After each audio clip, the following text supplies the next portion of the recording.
Not Quite Right is a podcast that contains some graphic content and therefore may not be suitable for all audiences. This is an Imaginauts podcast production, so please be sure to check us out on all available social media platforms. Enjoy the episode.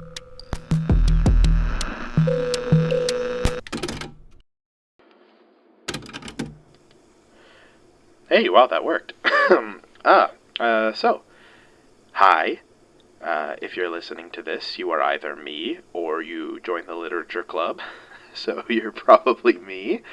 Anyways, I wanted to start recording some of my stories in audio form. I have written accounts, but I figured these would preserve a little better. On the off chance that I lose all my memories, or this really is someone else, I'll be labeling these by date collected, not date of event.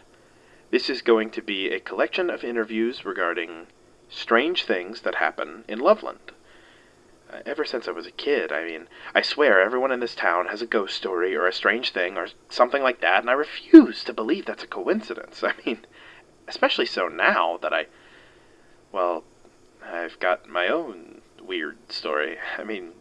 Somebody's got to record these, and, if we're going to put it to a vote, then I think it's pretty unanimously me. Alright, let's do this. This is Interview 001, Case of Andy Hills in relation to a strange encounter at Lake Loveland. Now, before I get too deep into this story, there's no way that it was a fish. I refuse to believe something could ever get that big normally, and I already looked it up, and there's no way in hell that was a chemical spill. I don't even really know what chemicals there are that could do that, anyways. So, it was about 7 p.m. I had just gotten out of practice for swimming, and it was bugging me. I must have been trying to swim a sub-30, 50 meter for months. I just feel like a slug.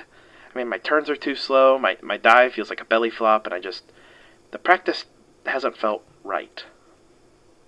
So after our stuff, a lot of the guys normally get dinner together, but they've kind of got one of those cliquey things that I don't really think I'm entirely welcome in, probably because I'm not some crazy...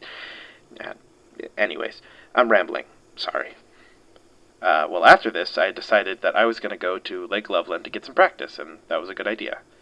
If I rushed, I had maybe an hour of daylight left to get some practice in. And the lake itself, even now, it's just beautiful. There's something cool and kind of haunting about the lake at that time of day. It's like a mirror, or the surface of an eye, where everything reflects like loose colors on its face. If it was an eye, the center would be the island in the middle.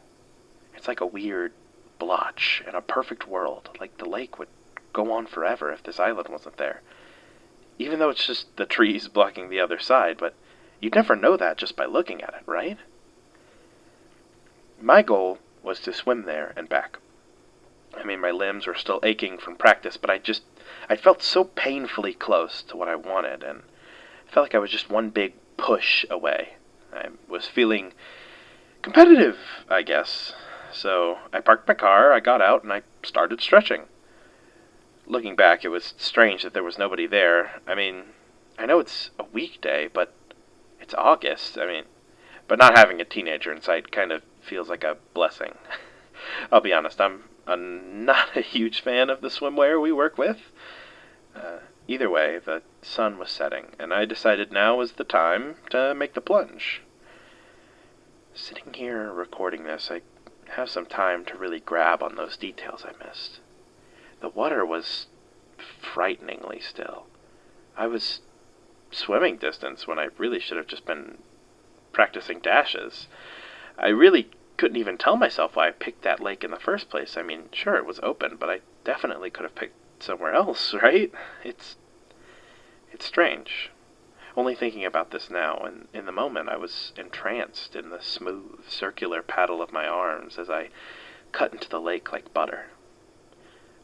I like to count out the strokes, which a lot of people do some kind of song or some kind of phrase in their head, but I really can't stand those kind of complicated thoughts. It's not really why I swim, I just keep my head blank, taking the opportunity of swimming to just count. 1, 2, 3, 4, 5, and breathe over and over again. again until it feels right, until I feel like a well-oiled machine, and nothing can take me down. So swam I did. I kept a good pace and got to the center of the lake in admirable time. I'd barely opened my eyes at all, and the whole time as I got to the sand, I picked myself up. I feel so much clearer. I felt solid in a way that I really only feel when I'm soaked to the bone. I took a pause for a few seconds, staring up at the star-covered sky and enjoying the peace and quiet. It took a few minutes, though, for me to realize that seeing stars meant I was probably running a bit behind on the back before the sundown plan I had. So I scrambled back to the edge and got ready to swim again. It was a full moon. The reflective light on the surface of the lake gave me a good view of the way back to the dock, and this time I wasn't really in the zone. All I had to do was get back and get some rest, and the only thing stopping me was a little under 300 meters of swimming. And so I got in, pushed off, and started counting. 1, 2, 3, 4, 5. 1, 2, 3, 4, 5. This time my eyes happened to be open, lazily unfocused as I put my mind towards the smooth, mechanical motions of the swim. But after about 5 minutes I noticed something strange under me. In my mind I had registered these two large glowing spots under me as distant pools of light on the deep end, providing a marker and light to the dark pool I was in. But after a few more seconds, I'd come to the terrifying realization that I was not in a pool. My stomach lurched heavy when I started to focus on what was under me, taking in the eyes. I mean, they had to be eyes. There was a second circle in them, and every second or so one of them would start to twitch.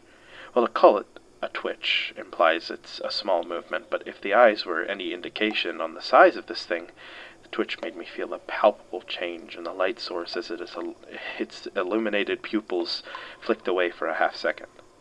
Once it had come back to me, I was hit with two much more immediate concerns. I hadn't been moving this whole time.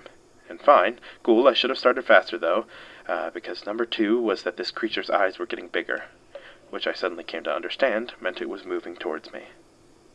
I'm not gonna sugarcoat my reaction or make myself seem cool or anything. I mean, a creature of this magnitude moving seemed so slow and impossible with how shallow our lake is that I couldn't understand how something that big was there at all.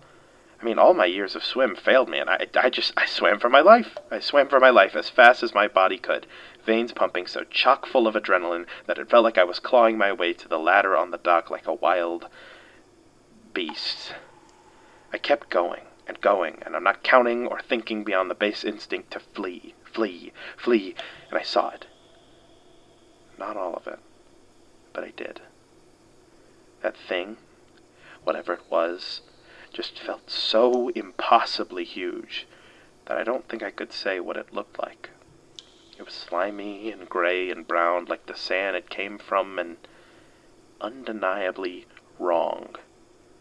It was just wrong, and I don't think I can sit here and put words to it without throwing up, because that's how goddamn wrong it was. How wrong it is. It was seconds before I realized I was out of the water, minutes before I knew I was driving, and half an hour before I realized I was crying in the car in front of my house, towel forgotten and shivering like a soaked puppy. I took several minutes of deep, steady breathing and went slowly inside, stepping quiet and ginger, like if I misstepped it would come to find me and gobble me up. My mom wasn't home. I mean, I don't know what I would have said to her, but I wouldn't say it even if she was here now. Who would believe me? I mean, I barely believe myself now, saying all of this. I didn't sleep last night. Not that I get much in the first place. All night I've been doing non-stop research on the lake and its history and even the local legends that surround it. Nothing. Nothing on whatever I saw. And hey, it's possible I might have just been crazy. But I can't leave it off like that, right? Maybe it was just me.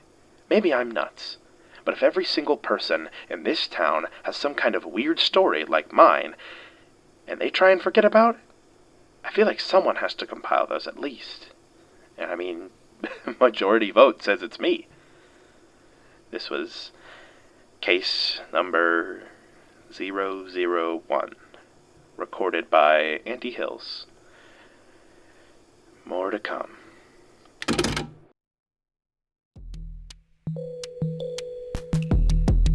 Thank you so much for listening to the Imaginauts Podcasting Network and Not Quite Right. Be sure to follow us on all available social media in order to keep up with the latest lore and news. Anyways, take care and be sure to lock your doors.